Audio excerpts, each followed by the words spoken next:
வணக்கம். இந்த வீடியோல பார்த்தீங்கன்னா, என்ன பேச போறேன் அப்டின்னா, நீங்க லா படிக்கணும்னு நெனைக்கிறீங்க அப்டின்னா, அதுல நெறைய பேருக்கு சில டவுட்ஸ் இருக்கும்.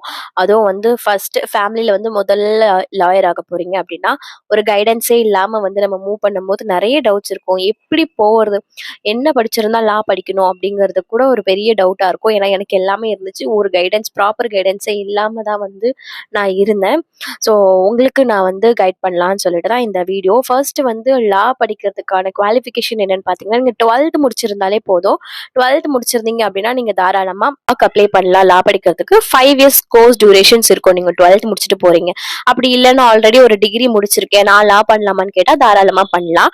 உங்களுக்கு வந்து 3 இயர்ஸ்க்கு கோர்ஸ் டியூரேஷன்ஸ் பார்த்தீங்கன்னா 3 இயர்ஸ் இருக்கும். 3 இயர்ஸ் நீங்க கம்ப்ளீட் பண்ற மாதிரி இருக்கும் லா. ஸோ நீங்க எந்த டிகிரி படிச்சிருக்கணும்ட்டுலாம் இல்ல. எந்த டிகிரி வேணா படிச்சிருக்கலாம். ஸோ நீங்க எந்த டிகிரி படிச்சிருந்தாலுமே லா படிக்கலாம். அண்ட் ஏஜ் ரெஸ்ட்ரிக்ஷன் அப்படிங்கறத லா படிக்கிறதுக்கு அவசியம் இல்லை. பட் மினிமம் குவாலிஃபிகேஷன் பாத்தீங்கன்னா நீங்க 12th கம்ப்ளீட் பண்ணிருக்கணும். இல்ல மேக்சிமம் நீங்க எத்தனை டிகிரி வேணாலும் படிச்சிருக்கலாம் நீங்க லா படிக்கிறதுக்கு. ஸோ லா படிக்கிறதுக்கான ரிலேட்டடா ஏதாச்சும் டவுட் இருந்தாலும் நீங்க கமெண்ட்ல சொல்லலாம். நான் நெக்ஸ்ட் வீடியோல நான் உங்களுக்கு அப்லோட் பண்ணுவேன். தேங்க்ஸ் ஃபார் வாட்சிங். பாய்.